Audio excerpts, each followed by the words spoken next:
too old to sit with us," my daughter-in-law said at dinner. I didn't answer her. I didn't ask what she meant. I simply held my plate a little tighter, nodded once, and stepped away from the table.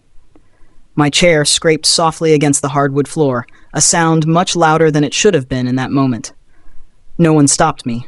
No one said my name. "I'm glad you're here. Stay with me until the end, and if you feel like it, let me know where you're watching from." I never imagined I would be telling this story, but here I am. The dining room looked exactly the same as it had for years. The long oak table, the cream-colored runner I washed by hand every Sunday, the overhead light casting a warm glow that used to make everything feel safe. I had set that table thousands of times. Thanksgiving dinners, birthday cakes, quiet Tuesday nights when my husband was still alive and my son still laughed easily. That night, there were 4 place settings instead of 5. I noticed it before anyone spoke. The empty space at the end of the table, where my chair had always been. I assumed it was a mistake. I reached for a chair anyway, my hands moving on habit more than thought. That was when she smiled.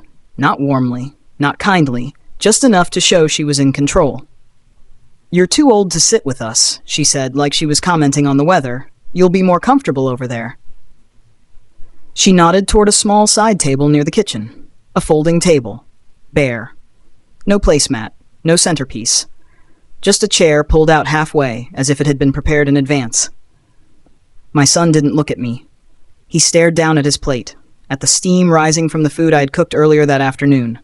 He didn't say a word. He didn't object. He didn't even shift in his seat. In that silence, I understood something I had been avoiding for a long time. I wasn't being moved for convenience. I was being removed. I carried my plate to the side table and sat down. The chair wobbled slightly under my weight. I adjusted myself slowly, carefully, aware of every movement. My hands didn't shake. My face stayed calm. I had learned over the years how to keep my expression steady even when my chest felt tight. From where I sat, I could see them clearly. My son, his wife, their easy conversation resuming as if nothing had happened, forks clinking. A laugh, a comment about work schedules and weekend plans. My absence from the main table made room for comfort. I chewed my food without tasting it. Each bite felt mechanical. I thought about how, just 10 years earlier, this same woman had asked me for my recipes. How she had called me Mom in that overly sweet way that felt flattering at the time. I thought about how I had watched their children while she built her career. How I had rearranged my life to make things easier for them. None of that mattered now. What mattered was where I was allowed to sit. After a few minutes, I stood up again. Quietly. I took my plate to the sink and rinsed it, even though I hadn't finished eating. The water ran longer than necessary. No one followed me. No one asked if I was okay. I went to my room and closed the door behind me. That night, lying in bed, I stared at the ceiling and replayed the moment over and over. Not her words. Not even her tone. What stayed with me was my son's silence. The way he chose comfort over confrontation. The way he let the table decide where I belonged. I didn't cry. I didn't call anyone. I simply lay there listening to the house settle, realizing that something fundamental had shifted.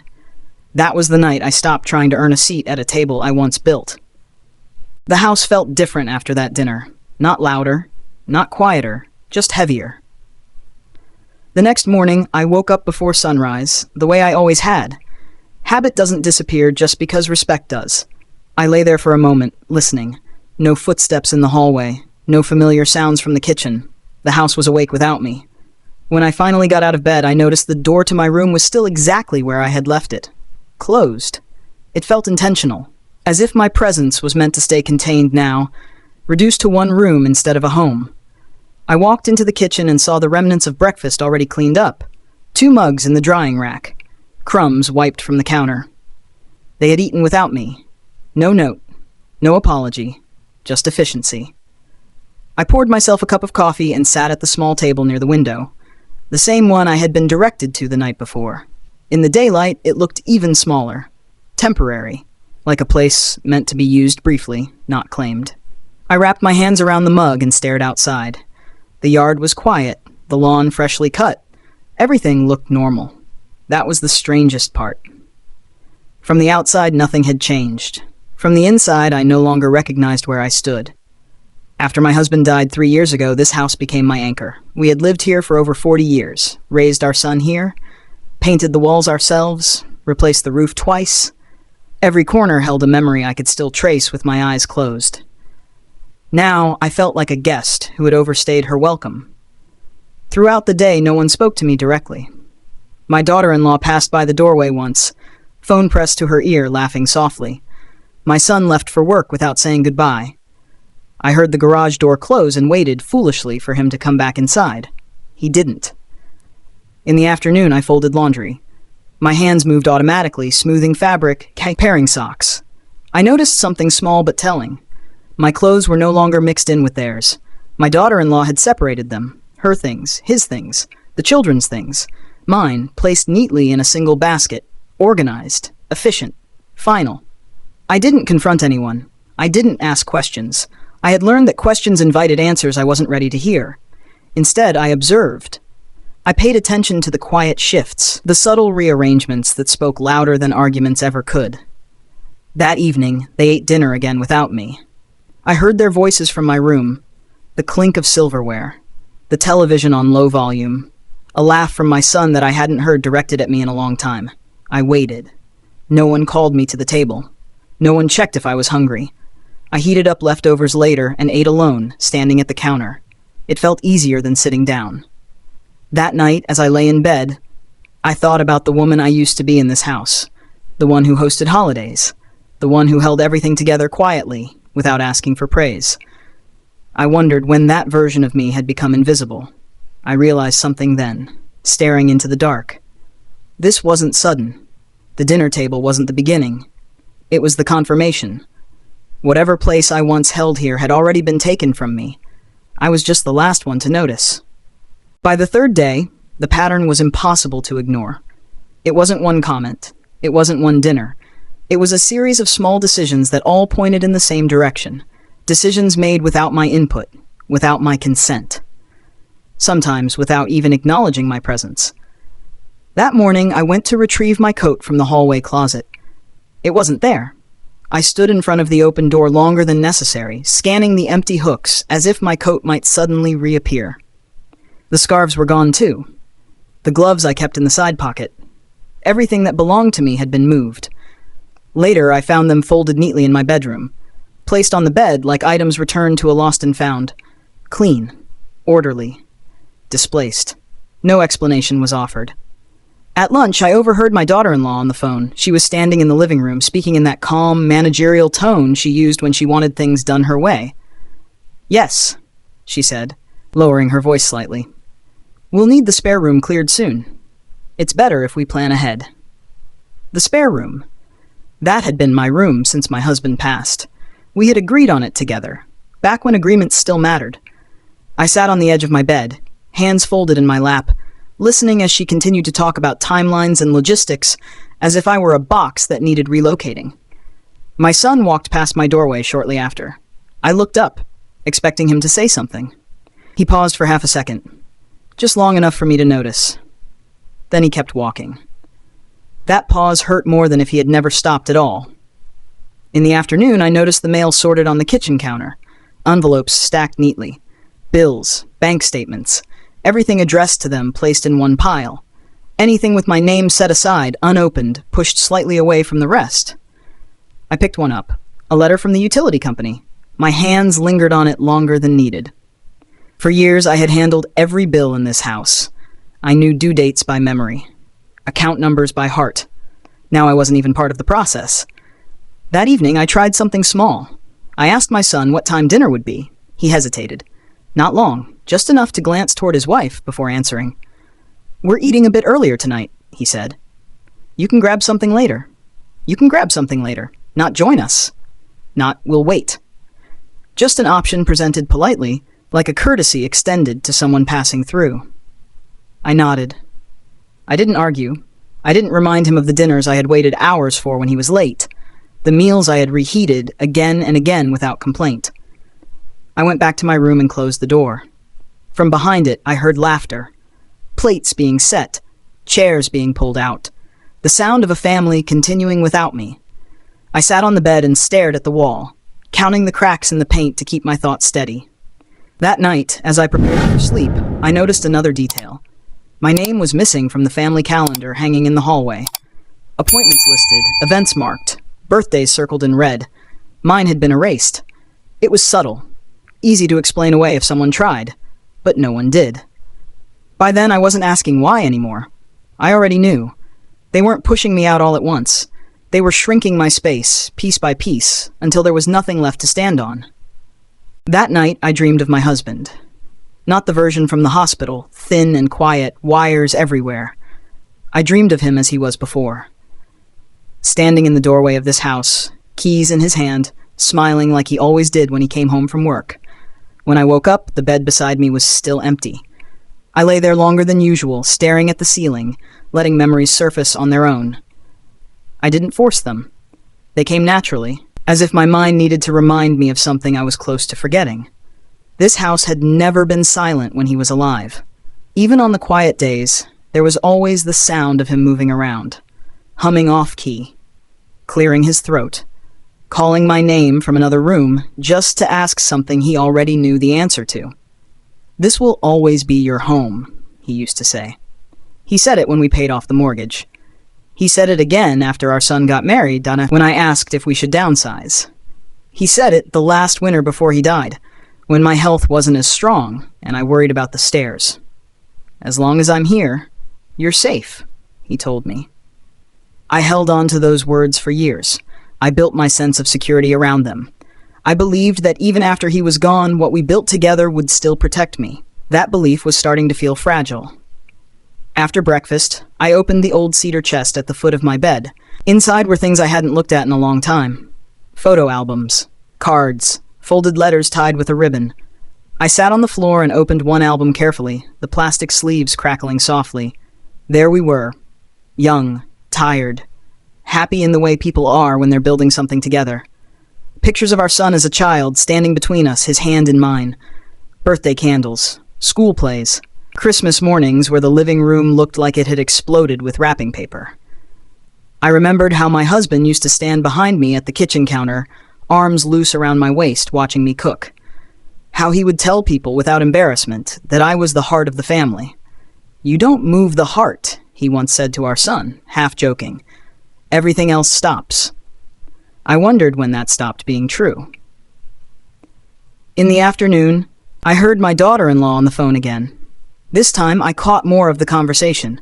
She spoke about next steps, about what's practical, about how things would be easier for everyone if certain changes were made sooner rather than later. She never said my name. She didn't have to. I sat quietly in my room, the album open in my lap, and understood something I hadn't wanted to accept. My husband had been the last barrier. Not by arguing, not by controlling, just by existing. His presence had kept a line from being crossed. Without him, that line had disappeared. That evening, I placed the album back in the chest and closed the lid. I didn't cry. I felt something steadier than sadness, a clarity that settled slowly but firmly. I had spent years believing love and history were enough to secure my place here. Now I knew better. Love had memories. History had weight. But neither of them spoke when decisions were being made in rooms I was no longer invited into. That night, I didn't sleep much. I lay awake, listening to the house, thinking not about what I had lost, but about what I still had. My name, my mind, my ability to remember every promise that had ever been made to me. And I promised myself something in return. I would not forget who I was before they decided I no longer belonged. On the 5th day, she spoke to me directly. Not about dinner. Not about the house. About something small. Something that sounded reasonable on the surface. "I think it might be better if you let us handle the finances from now on," my daughter-in-law said, standing in the doorway of the living room. Her tone was calm, polite, almost considerate. "It's just easier that way." I looked up from the chair where I was sitting, a stack of old papers in my lap. Warranty documents, receipts, things I had kept track of for decades. I didn't answer right away. She took my silence as permission. "You don't need to worry about bills anymore," she continued. "We've got everything organized. You should rest more." Rest. The word sounded generous. It wasn't. I asked her what she meant by organized. She smiled, The same controlled smile I had seen at the dinner table. We've set everything up online. Automatic payments, joint access. It's simpler.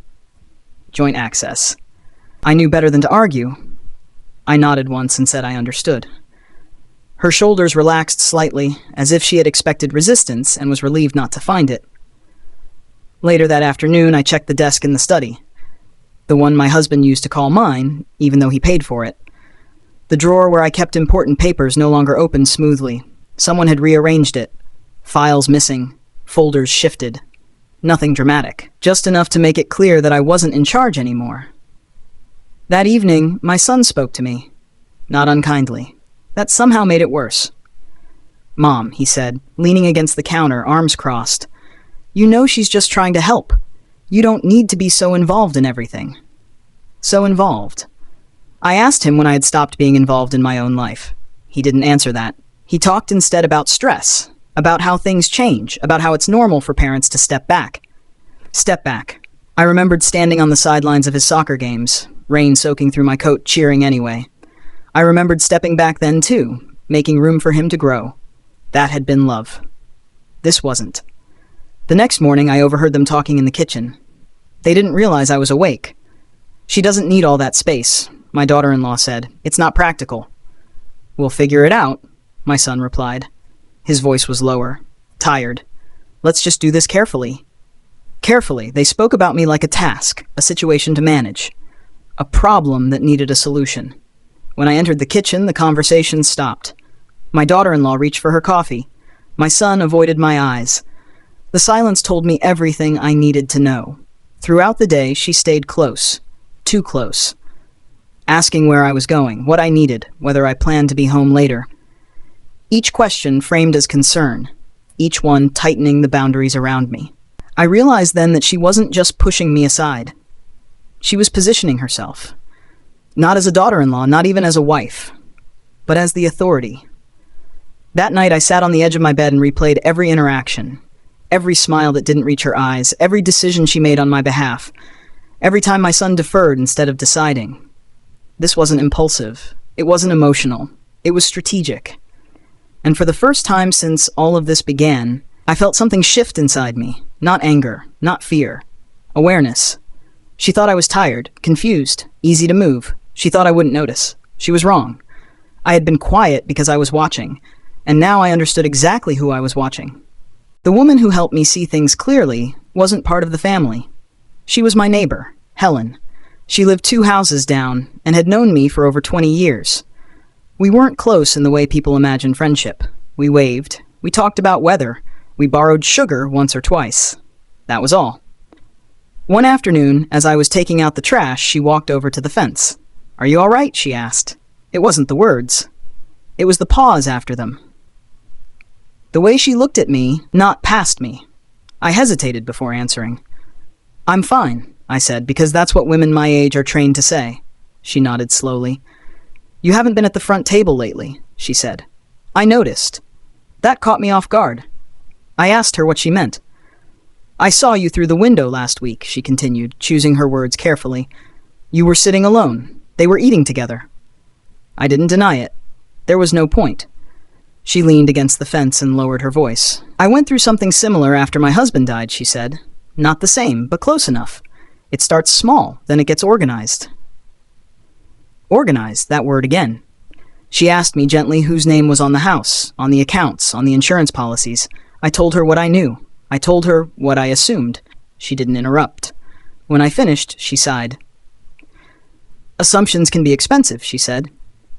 That night, after everyone went to bed, I pulled out the old filing box from the closet, the one I hadn't touched since my husband passed. Inside were copies of documents I had insisted on keeping, even when people told me it wasn't necessary. The deed, the insurance policies, the will. I sat on the floor and went through them slowly, page by page, reading every word instead of skimming like I used to. That was when I noticed it. Something had changed. A document was missing. Not lost. Removed. The version of the deed I had wasn't the most recent one. The dates didn't match what I remembered. I checked again, then again. My chest tightened, but my hands stayed steady. The next morning I made a phone call. The attorney who had worked with my husband answered on the second ring. His voice softened when he heard mine. He didn't sound surprised when I asked my question. "There was an update," he said carefully. "A while back." He explained it in simple terms. No drama, just facts. Changes had been made. Access had been granted. Authority reassigned. Legally. I thanked him and hung up. I sat at the kitchen table for a long time after that, my hands folded, my coffee untouched. Everything made sense now. The confidence, the planning, the way decisions were being made without me. This wasn't just about respect. It was about control. I didn't confront anyone. I didn't accuse. I didn't cry. I went about my day as usual. Folded laundry, watered the plants, nodded when spoken to. I let them believe I was still confused, still tired, still behind. But inside, something had shifted again. I wasn't reacting anymore. I was preparing. That evening, my daughter-in-law reminded me about an appointment she said she had scheduled for me. She spoke slowly, like I might forget. I smiled and thanked her. She thought the silence meant surrender. She didn't realize it was calculation, because now I knew exactly what had been taken. And I knew exactly where to start looking to take it back. After that phone call, I stopped moving through the house the same way. Not outwardly. On the surface, nothing changed. I still woke up early, still made my bed, still nodded when spoken to, still thanked my daughter-in-law when she reminded me of things I already knew. But inside, I was no longer drifting. I started paying attention to details I had ignored before. Times, patterns, the order in which decisions were made and who made them. I listened more than I spoke. Silence, I had learned, made people careless. One morning, I noticed my daughter-in-law checking the mailbox before I had a chance to. She sorted through the letters quickly, separating what she wanted from what she didn't. When she handed me my small stack, I saw that one envelope had already been opened.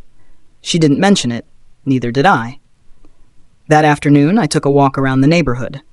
Not for exercise, for space, for air.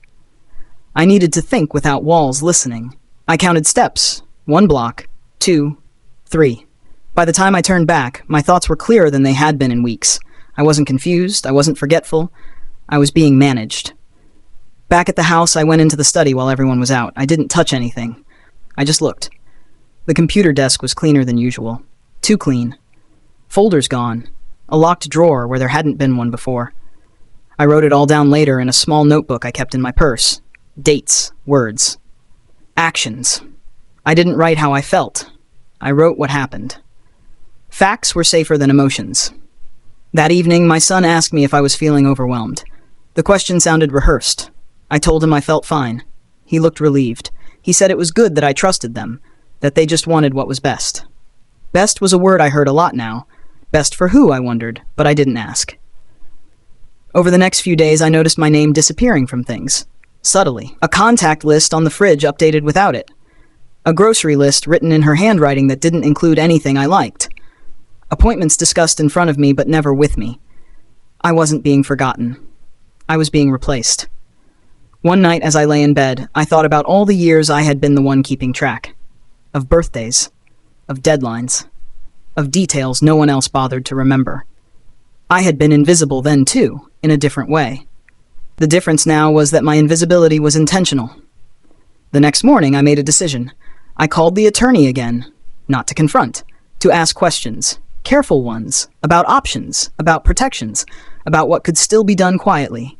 He answered without hesitation. "You're not powerless," he said. I didn't tell him what was happening in the house. I didn't need to. He spoke in general terms. I listened closely. When I hung up, I felt something I hadn't felt in a long time. Grounded.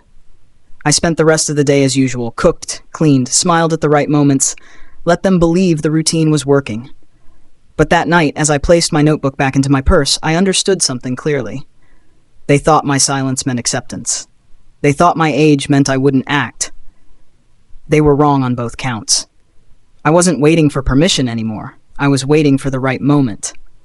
By the 8th day, the house no longer felt like it was pushing me out. It felt like it had already decided I didn't belong. It started with the door. When I came back from my morning walk, my key didn't turn smoothly in the lock. I tried again, slower this time. It opened, but the hesitation stayed with me. Inside, I noticed the small keypad by the door blinking softly. New. Installed without a word to me. No one mentioned it.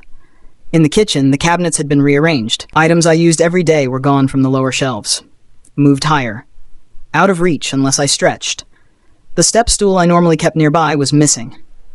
I stood there for a moment, staring at the empty space where it used to be, understanding the message without needing it explained. At lunch, my daughter-in-law reminded me of the appointment she had scheduled. She spoke slowly again, carefully, as if clarity required volume and patience. "It's just a consultation," she said, "to see what options are available, long-term." Long-term, I asked her where it was. She hesitated, just enough, then told me. I nodded and said thank you. My son sat beside her, scrolling on his phone. He didn't look up, not once. That afternoon, I noticed my shoes lined up by the door had been moved to the back closet, replaced by theirs, clean, prominent, easy to reach. Mine were tucked away. That evening, dinner was earlier than usual. No one told me. By the time I realized, they were already eating. I stood in the doorway for a second, watching them talk and laugh, their voices overlapping like they used to when I was part of the conversation. No one looked up. I turned back to my room. Later, as I ate alone, I heard my daughter-in-law explaining something to my son in a calm, assured voice. She spoke about transition, about what makes sense at this stage, about doing this before it becomes harder. I heard my name once. Only once. That night, I checked my phone. A notification from an app I didn't remember downloading. A reminder. The same appointment she mentioned earlier, set without my input. Confirmed already. I deleted nothing. I took a screenshot instead. In bed, I lay still, listening to the sounds of the house settling, pipes creaking, a door closing, familiar noises that now felt distant, like I was hearing them from somewhere else. I thought about how quietly this was happening. No shouting, no confrontation. Just small decisions stacking on top of each other, building something solid enough to trap me inside it. The next morning I found a suitcase in the hallway, empty, standing upright as if waiting. My daughter-in-law noticed me looking at it and smiled. "I just thought it might be helpful to be prepared," she said. No pressure. No pressure. I nodded and stepped around it carefully as if it were fragile or dangerous. Inside my room, I closed the door and sat on the bed. My hands rested on my knees, steady, calm. I didn't feel panic. I felt confirmation. They weren't suggesting anymore. They were proceeding, and they believed I would follow along quietly, grateful for their plan, relieved to be relieved of responsibility. They were wrong, because as I sat there, looking at the suitcase through the crack under the door, I knew something they didn't. This was the moment they thought they had won. And it was the moment I finally knew exactly how much time I had left to move first. By the 9th day, I had stopped thinking of this as something happening to me. It was something being built around me. That morning, I woke up with a strange calm. The kind that comes when fear has already done its worst and has nothing left to threaten you with. I dressed carefully, choosing clothes that made me feel steady, not to impress anyone, just to remind myself that I was still here. At breakfast, my daughter-in-law spoke about schedules, about traffic, about timing things while everything was still manageable. She didn't look at me when she said it, but the words were meant for me all the same. My son nodded along, agreeing quietly. He added that it would be easier if things moved quickly. Less stress, less confusion. Confusion. I had never been confused about my life. I had built it piece by piece. I knew every corner of it. But I said nothing. I stirred my coffee and listened. After they left the room, I went back to my bedroom and opened my purse. I took out the notebook I had been carrying with me everywhere. I flipped through the pages slowly. Dates, times, short sentences written in careful handwriting. The suitcase in the hallway was still there. I didn't touch it. Instead, I made another phone call. This time, I didn't ask questions. I gave information, facts, changes, timelines. I spoke clearly, without emotion, the way I used to speak when something important needed to be handled properly. The voice on the other end listened, then paused. "You're right to call now," he said. I thanked him and hung up. For the rest of the day, I moved through the house like I always had. I watered the plants. I folded towels. I put things back where they belonged, even if they were moved again later. I smiled when spoken to. I didn't argue.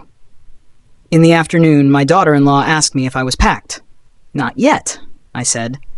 She tilted her head slightly as if surprised. You don't want to rush at the last minute. I told her I preferred to take my time. She didn't push. She didn't need to. She believed time was already on her side. That evening, I sat alone in my room and opened the cedar chest again. I took out a single envelope. Inside were copies of documents I had kept separate for years without really knowing why. Instinct, perhaps. Or habit. I read them once more, slowly, carefully. I put them back. When dinner was served, no one came to get me. I didn't go out to join them. I wasn't hungry anyway. I listened to the familiar sounds from down the hall and felt oddly detached from them. Later, as the house quieted, I stood at the window and looked out at the street. Porch lights flicked on one by one. Cars passed. Life continued, indifferent to what was unfolding inside these walls. I realized then that they believed they were acting before I could react. They didn't know I had already acted. The preparations were in place, the calls had been made, the information documented, the timeline understood. I went to bed that night without setting an alarm. For the first time in days, I slept deeply, not because I felt safe, but because I finally felt ready.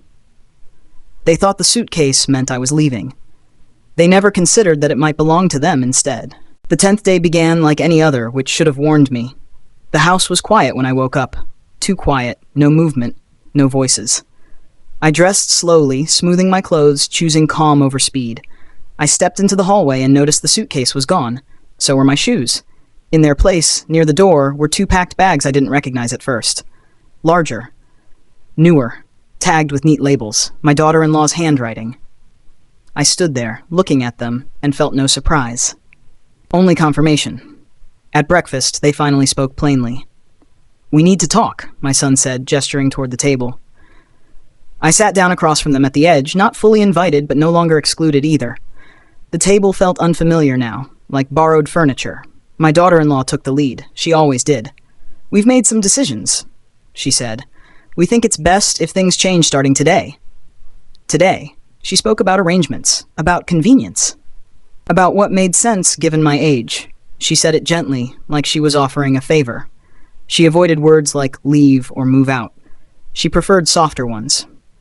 Transition, adjustment, support. My son nodded beside her, eyes flicking between us. He added that this wasn't meant to hurt me, that they just wanted peace, stability, a clean solution. I listened without interrupting. When she finished, she slid a piece of paper across the table. A schedule, times, addresses. Names I didn't recognize. Everything already decided. I didn't pick it up. Instead, I asked one question. "Did you check with the attorney?" They froze, just for a moment. Long enough. My daughter-in-law recovered first. "Of course," she said. "Everything's handled." I nodded slowly. "So have I replied. The silence that followed felt heavier than any argument could have been. My son looked up at me then, really looked, as if seeing me clearly for the first time in days. I stood up. "I won't be going anywhere today," I said calmly, "or tomorrow." My daughter-in-law smiled tightly. "I don't think you understand." "Oh, I do," I said. "That's why I called before you did." I didn't raise my voice. I didn't accuse. I didn't explain. I simply told them that nothing would be happening without my consent, that certain decisions required it, that certain documents mattered more than schedules. They asked which documents. I told them they would find out soon enough. I walked back to my room and closed the door. I could hear them talking in low voices on the other side. Sharp whispers. A phone call. Someone pacing. I sat on the bed and waited. An hour later, the doorbell rang. I stayed where I was. Footsteps hurried. Voices shifted. The tone changed. When my daughter-in-law knocked on my door this time, her voice sounded different. Uncertain. "We need to talk again," she said. I opened the door slowly and looked at her. Really looked. The confidence was gone, replaced by calculation, concern. "This conversation," I said evenly, "will be on my terms." She nodded once. That was the first time she had done that. I closed the door again, not to shut her out, but to remind myself of something important. This was no longer about where I would sit. It was about who had the right to decide, and for the first time since this began, that right was no longer theirs alone. The lawyer arrived just after noon. I recognized him immediately, even before he introduced himself. He had been part of our lives for years. Quiet. Precise. The kind of man who listened more than he spoke. He stepped into the living room, removed his coat, and greeted my son first. Then he turned to me. "Mrs. Carter," he said, nodding politely. My daughter-in-law stood stiffly beside the sofa, arms crossed. She didn't offer him a seat. She didn't need to. He took one anyway. "I was asked to clarify a few matters," he began, opening his briefcase. "There seems to be some confusion." No one spoke. He laid out the documents carefully on the coffee table. Originals. Copies. Tabs placed with purpose. I watched my daughter-in-law's expression change with each page he revealed. The tight smile disappeared first, then the certainty. He explained the timeline. When changes had been proposed, what had been signed, what hadn't. He spoke plainly, no judgment, just facts. "This house," he said, tapping one page lightly, "is not solely under your control." My son leaned forward. "But we. You assumed," the lawyer interrupted gently. "That's not the same thing." Silence filled the room again, thick, unavoidable. He turned to me then. "You never relinquished your rights," he said, "and certain actions require your direct approval." My daughter-in-law's face went pale. She opened her mouth, then closed it again. For the first time since this began, she had nothing prepared. My son looked at me, his voice low. "Mom, why didn't you say anything?" I met his eyes calmly. "You didn't ask." The lawyer gathered the papers and slid them back into his case. "Until matters are resolved properly," he said, standing, "nothing proceeds." He nodded to me once more and left. After the door closed, no one moved. The house felt different again. Not heavy this time, clear. My daughter-in-law finally spoke. Her voice was controlled but strained. "We were only trying to help." I nodded. "You were trying to decide." She looked at my son, then back at me. "This didn't need to become this." I stood up slowly. "It became this when you decided I no longer belonged at my own table." She didn't respond. My son sat back, rubbing his hands together. "I didn't think it would go this far," he said quietly. "That's the problem," I replied. "You didn't think." I didn't raise my voice. I didn't accuse him further. I didn't need to. The truth had already done the work. I walked to the window and looked outside. The same street, the same trees, life unchanged. Inside, everything had shifted. Behind me, I heard my daughter-in-law gather her things. A purse, keys, movement without confidence. When she spoke again, it was softer. "We'll talk later." I didn't turn around. That afternoon, I returned to the living room and sat in my usual chair, the one no one had offered me in days. It felt familiar again. No one told me where to sit. No one needed to. The power in the house had changed hands quietly, the way it always does when truth finally enters the room. And this time, I wasn't the one being asked to move. The house settled into a new quiet after that. Not the kind that presses on your chest, the kind that lets you breathe again. In the days that followed, no one told me where to sit. No one rearranged my things. The suitcase disappeared from the hallway without comment. The keypad by the door remained, but my code worked just fine. I noticed my daughter-in-law kept her distance. Polite. Careful. She spoke when necessary and listened more than she used to. My son changed too. Not all at once, but he started looking at me when I spoke. Really looking. One morning, I returned to the dining room table. I didn't announce it. I didn't ask permission. I simply set my place the way I always had. Plate, napkin, cup, placed just so. When I sat down, no one objected.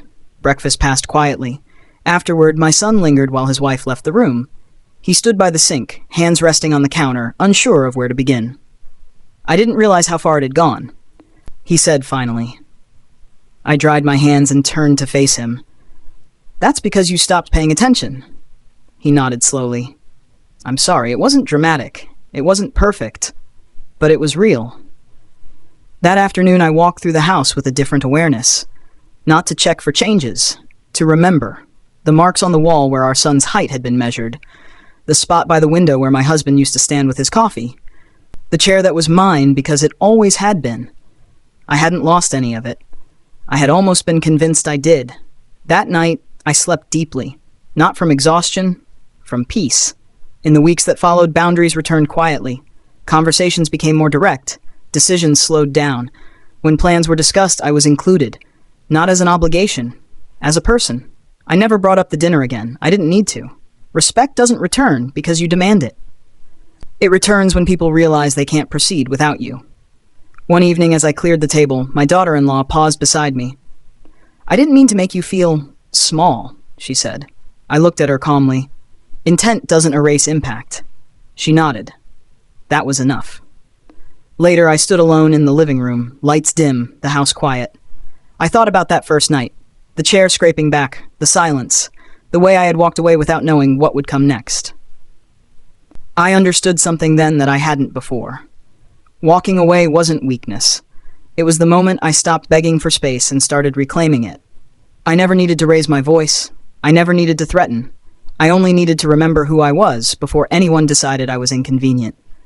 I am still here, still capable, still aware, still deserving of a seat at the table I helped build. And if there is one thing I know now, it's this. Age does not erase dignity.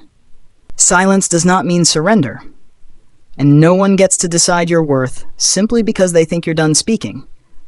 I wasn't finished then, and I'm certainly not finished now.